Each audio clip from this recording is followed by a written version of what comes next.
temos o privilégio de ter o teólogo Luciano Ribeiro participando do nosso programa Abrindo a Bíblia. Seja bem-vindo, irmão Luciano. Muito obrigado, pastor. Mais uma vez aí estar com vocês nesse programa. Que Deus esteja mais uma vez também conosco aí, abrindo a palavra dele, que ele dê para nós a compreensão e entendimento que a gente precisa para mais um assunto esclarecedor, né, para todos nós, para o nosso telespectador, que possamos sempre estar nas mãos de Deus. Amém. Mas esperamos também a sua participação. Escreva seu ponto de vista, pois isto é muito importante para nós. Na mensagem anterior, entendemos que o Novo Testamento apresenta como dia santo o sábado. Foi neste dia que os cristãos continuaram se congregando para adorar e pregar. Porém, é fato que houve mudança, pois hoje a maior parte do mundo evangélico guarda o domingo.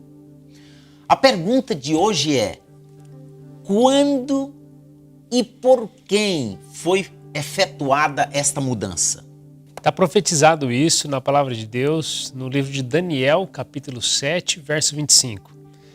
Tem a Bíblia, a linguagem de hoje, a versão da linguagem de hoje, pastor João? Sim. Vamos ler nessa versão que ela é esclarecedora, assim, bem nítido esse verso.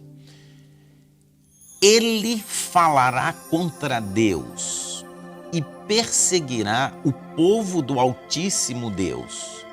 Procurará mudar a lei de Deus e os tempos das festas religiosas. O povo de Deus será dominado por ele durante 3 anos e meio.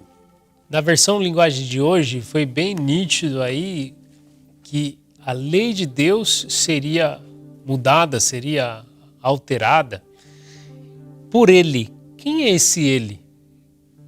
Para que a gente entenda quem é esse ele, para que a gente identifique quem foi que mudou ali, vamos analisar o contexto desse capítulo. Então, nos versículos 3 a 8, nós lemos de 4 animais. Acompanha aí na sua Bíblia. Do versículo 3 até o versículo 8 do capítulo 7. Eu não vou ler aqui os versículos, mas você pode acompanhar. 4 animais nós encontramos nestes versículos. O primeiro animal que nós encontramos aqui é um leão com asas de águia. O segundo animal, um urso com 3 costelas entre os dentes. 3 costelas entre os dentes. O terceiro animal, um leopardo com 4 asas e 4 cabeças. E o quarto animal, um animal terrível e espantoso com 10 chifres. Aí complicou tudo agora, né? Para descobrir esse ele, a gente falou de tantos animais, de um leão, de um urso, de um leopardo, de um animal terrível e espantoso com 10 chifres. E agora? Parece que a gente complicou mais aí para o pessoal que está assistindo, viu? Não, mas a Bíblia se explica. É só você avançar um pouquinho mais o versículo 17. Leia para nós, por gentileza, irmão, o versículo 17. Capítulo 7, versículo 17. Aqui responde tudo. Já abriu sua Bíblia? Então abra aí. Capítulo 7, verso 17. Estes grandes animais, que são 4 reis, que se levantarão da terra. Então esses 4 animais significa 4 reinos universais que haveriam sobre a terra. É muito simples, né? A Bíblia explica. E quando nós começamos a estudar a história universal, a partir daquela época que Daniel teve essa visão e Daniel escreveu isso aqui, nós encontramos um reino universal existente naquela época de Daniel. Babilônia, o segundo reino universal a seguir de Babilônia. Os medos e os persas. Depois nós encontramos um terceiro reino universal. A Grécia.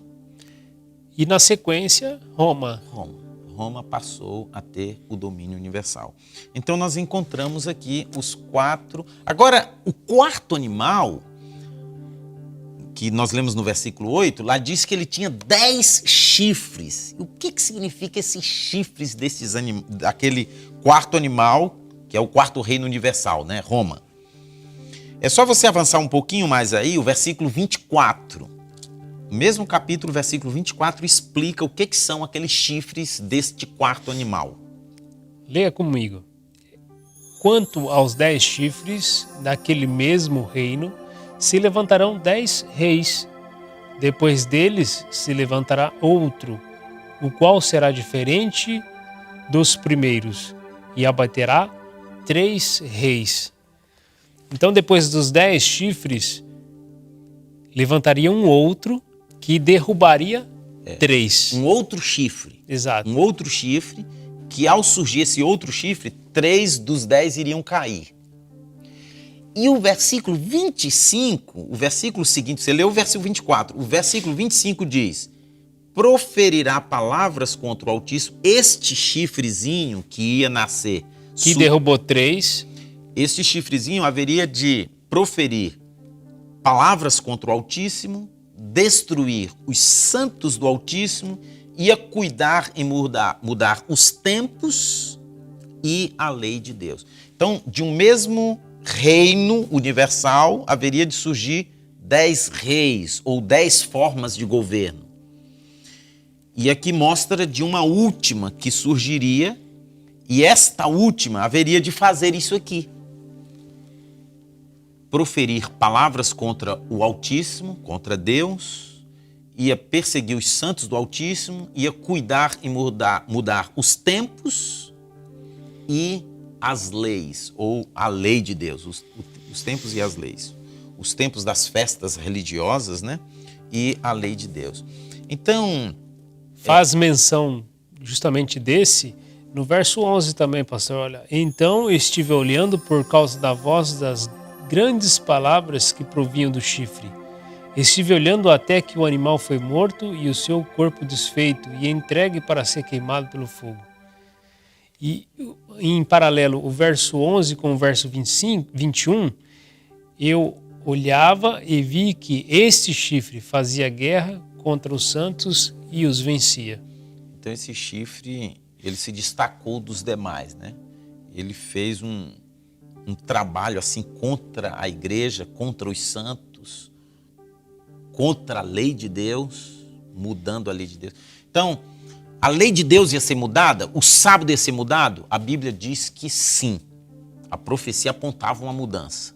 E aponta quem faria esta mudança. De acordo com esse texto, nós entendemos que esta mudança seria efetuada por Roma. E por uma das formas de governo de Roma, a forma diferente de todas, né?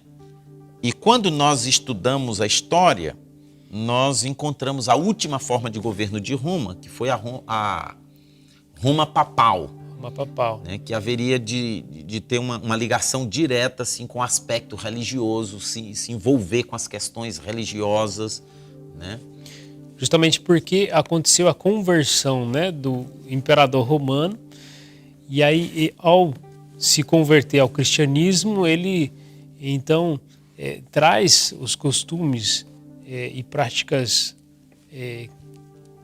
pagãs também para dentro do cristianismo. Né? É quando nós começamos a ler livros históricos da história universal, nós percebemos em inúmeros documentários da história universal, mostrando que em 7 de março do ano 321 depois de Cristo, depois de Cristo, aconteceu o edito de Constantino, dizendo assim, que todos os juízes e todos os habitantes da cidade e todos os mercadores e artífices descansassem no venerável dia do sol. E que dia é o dia do sol? Se nós analisarmos em inglês, por exemplo, Sunday. Dia do sol. Dia do sol. Domingo. Em alemão também quer dizer a mesma coisa. Dia do sol. E aí nós vemos claramente a lei sendo abolida, sendo mudada, né? A lei sendo modificada por ele, por esse poder romano que tira a ordenança da lei que colocava o sábado como um dia sagrado, como um dia de guarda, e pede então para que seja adorado agora o dia do sol. Então nós já vimos isso em estudos anteriores aqui no nosso canal, que quando Jesus morreu, ele não aboliu o sábado. Os cristãos continuaram observando o sábado. Até 321 depois de Cristo, a igreja cristã Ainda observava o sábado. Mas nessa época aqui, Constantino, né? Fazendo parte agora da igreja, ele traz esses costumes, né? Antigamente o povo pagão adorava o sol. Então, para que esse costume não fosse esquecido ou deixado de lado por completo, então ele trouxe essa adoração ao sol para dentro da igreja, fazendo com que a mulher agora se tornasse uma mulher corrompida, uma prostituta, né? Nós encontramos esses termos quando nós estudamos em anexo o livro de Daniel com o livro de Apocalipse, muito isso, né? Mulher virgem, mulher prostituta, a igreja se prostituindo, se corrompendo, saindo do bom caminho. Então, na verdade, encontramos a resposta aí, né? Quem mudou e quando foi mudado? Foi Jesus que mudou? A Bíblia apresenta uma mudança? Apresenta uma mudança profética desse poder aí que ia lutar contra Deus, contra o povo de Deus e ia mudar a lei de Deus. E este poder, a história comprova que mudou, se cumpriu com Roma, né, no ano 321. A princípio foi só um edito, alguém pode dizer, mas era uma lei civil, alguém pode até dizer assim. Mas, posteriormente, no ano 325, no primeiro concílio de Nicéia, o domingo foi confirmado como dia de descanso cristão. Não é mais agora uma questão civil, mas uma questão religiosa. E a guarda do sábado foi abolida no Concílio de Laodiceia. Então, a partir do Concílio de Laodiceia, o sábado praticamente que deixou de ser seguido, de ser observado, com exceção de alguns apenas. Tanto que foi uma prática que iniciou a observância do domingo apenas pela Igreja Católica, e hoje ela se estendeu a muitas e muitas denominações que fazem essa observância, esse costume, né? Como o dia de guarda, o dia de descanso, ou o primeiro dia da semana. E muitos alegam ainda, pastor Joel, que é porque Jesus ressuscitou no primeiro dia da semana. E a gente viu aqui que Jesus ressuscitou e 300 anos depois ainda continuava a ser observado o sábado. Prova de que não foi por causa da ressurreição de Jesus que isso foi instituído, muito pelo contrário, né? É mais uma prova de que até na morte dele ele descansou no sábado. Resumindo o assunto de hoje, a profecia apontava uma mudança que seria feita por Roma. A história comprova que Roma efetuou tal mudança. Respondendo à pergunta de hoje, a mudança do sábado para o domingo foi feita por quem e quando? Eu imagino que você não tem mais dúvida. Não é verdade? Talvez alguém esteja pensando, isto tem alguma coisa a ver com o sinal da besta? O que é o sinal de Deus? E o que é o sinal da besta? Muito interessante este pensamento. E muito importante esta pergunta. No próximo vídeo, vamos falar sobre o sinal de Deus. E se a mensagem deste vídeo te esclareceu algum detalhe importante, ajude para que outros também assistam e recebam tal esclarecimento. Se inscreva neste canal, clique no joia, compartilhe e aperte no sino para ser avisado ao chegar o próximo vídeo. Até o próximo!